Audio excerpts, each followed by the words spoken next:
بسم اللہ الرحمن الرحیم۔ دوست کو کیسا ہونا چاہیے؟ دوست کو ایک ڈھال کی طرح ہونا چاہیے کہ جب امن کا زمانہ ہو تو انسان کی پیٹھ کے پیچھے کھڑا ہو، اور جب جنگ کا زمانہ ہو تو پھر اس کو سینے پر ہونا چاہیے۔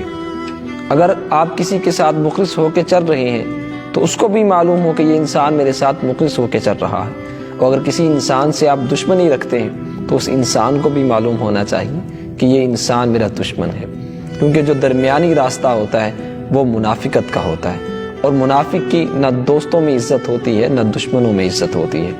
وہ میاں محمد بخش صاحب آپ بھی فرماتے ہیں کہ بے شرمی دے حلوے نالو ساگ سروں دا چنگا، بد نسلے دی یاری نالو سنگ چوڑے دا چنگا۔ اور جو لوگ دوستی میں رفاقت میں دغا دیتے ہیں ان کے لیے کہ جو رفاقت میں دغا دیتے ہیں کم ظرف ہے نسلوں کا پتہ دیتے ہیں۔